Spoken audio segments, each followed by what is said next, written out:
Joey Graziadei, star of The Bachelor Season 28, might just be the kindest, most genuine bachelor this franchise has ever seen.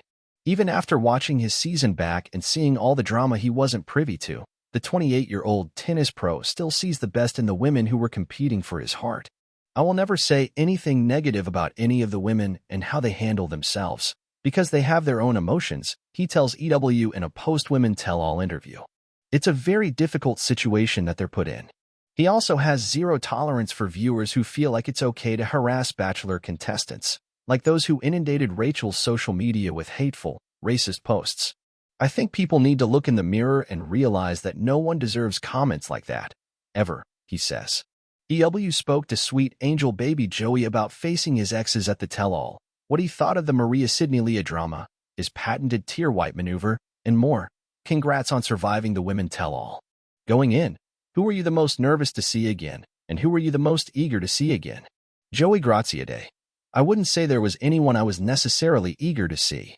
I think nerves are natural going into that environment because there are people that you had legitimate relationships with, and it's been a while since you've gotten a chance to connect again. The order is probably as everyone would expect. It's about the seriousness of the relationship. So, it would be Rachel was someone I was nervous to talk to see how she was feeling. Maria being the same. Jen, Kelsey T. All those people that I had more time with, I would be the most nervous to chat with. When you sat down with Rachel for the first time since breaking up in Mexico, what was your main priority for that conversation? When you leave something like that in a rose ceremony where emotions are raw, I think she'd be the first to admit that she wasn't probably able to express how she was feeling.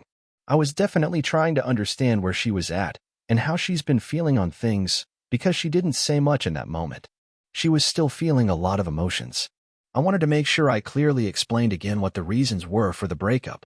What I loved was we got a chance to discuss how we felt that was the right and kind of perfect end to our relationship. It was great to know that she felt the same way I did and was understanding, and there was no bad blood. I felt very lucky for that to be the case, and I think you can see there's a lot of mutual respect between us. I feel like you're kind of a king with these breakups. Have you maintained friendships with exes in the past? There are relationships that are tougher to stay friendly, but I don't think I have anyone that has anything but understanding from my side. I try as much as I can to explain and talk through, but I've also learned a lot. I'm in no ways perfect. Breakups are tough, so I try as much as I can to explain what I'm feeling and to be there to talk through that anything they want after.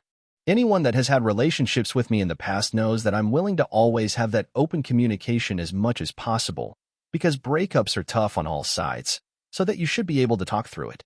The Women Tell-All really focuses on the drama of the season, a lot of which you probably weren't privy to until you watched it back. When you watched it back, what conflict surprised you the most?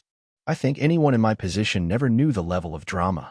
In the beginning, I didn't even know the two sisters were having a little bit of a joking back and forth. All that stuff, from the things that went on with Sydney and Maria, the things that went on with Leah and Madina, and obviously Leah, Maria, Sydney.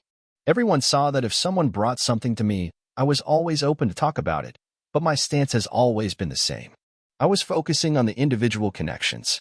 I was trying my best to hear these women out because their emotions are valid, but I also wanted to make sure that we were focusing on what we could build, and that we didn't let these outside factors overtake what the situation can be.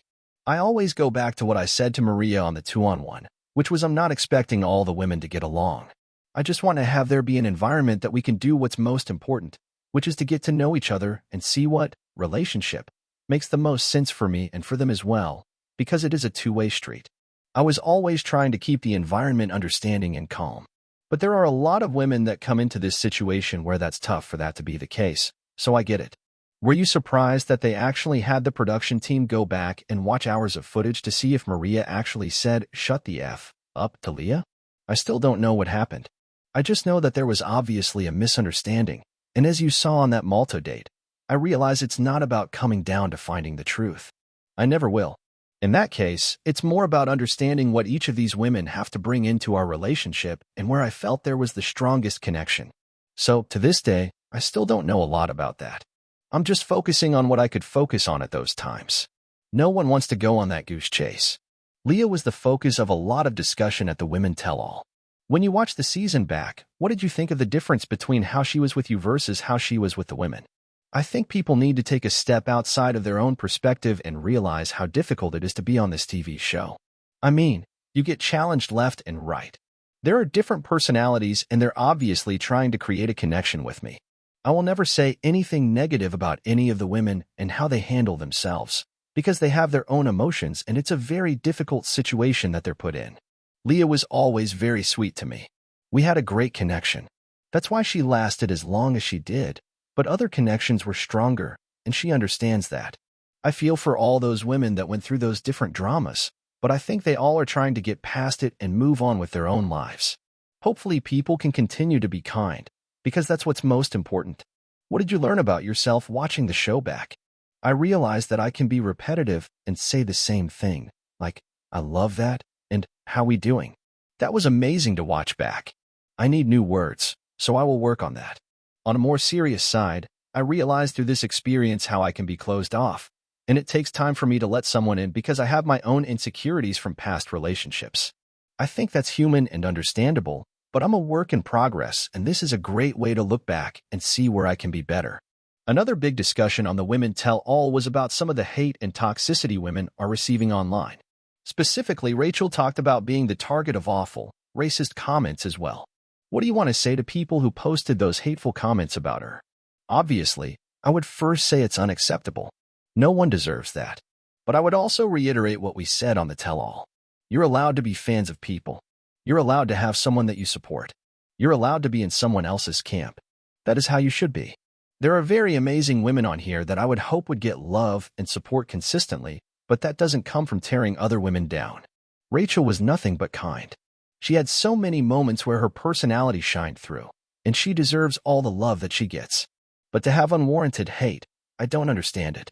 I think it's just a reminder to be kind, because people don't understand what it's like to be in this position. It's totally unwarranted, and Rachel deserves nothing but love in my eyes. I feel for her, and I was really happy that she got that moment during Tell All to just express how difficult it's been.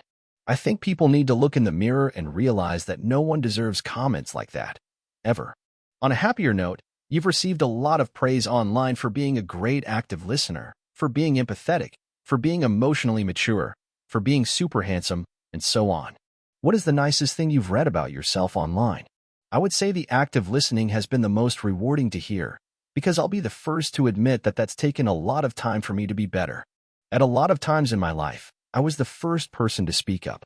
I still catch myself with that, where I want to add my thoughts. I'm like, oh, I want to tell you this about me. And it took a while for people I love to tell me like, dude, you don't always have to talk. Take a second and listen to what people are saying. This has been something I've been working on a lot over the last couple of years, especially in relationships. So, for people to see that side of me and praise it, I love it. Again, I know I have a lot to still work on with that, but that's something that I've spent a lot of time working on over the last couple of years, and for it to be noticed is something I'll cherish all day. When did you first start developing your patented thumb tear wipe technique? I have no answer on that one. I'll be completely honest that I didn't even notice until this show ran back how much I did that. That is not something that I've ever thought about. I think that I am just very aware from having sisters that when you have a tear, it can mess with your makeup, so I tried to help. I think that's probably where my brain was at. And jokingly, some of the women told me, stop doing that. You're going to mess with my makeup. I think it is a funny twist, and I did not expect people to pay attention to it. But after watching the show back, I'm like, wow, I did do that a lot. Was there a moment that you were sure was going to make the bloopers but didn't? I think one thing I can say is that wasn't the only burping scene, where I burped for that long and put the thumbs up. They had hours of that footage. If you give me enough champagne or beer, I'm burping. Especially when I'm with the crew and we're comfortable. I'm sure they could have put the longest montage with me burping. I was surprised there wasn't more. Which blooper made you cringe the hardest? Oh, Minneapolis. I'm afraid to even say the word right now. I hated that. It's so bad.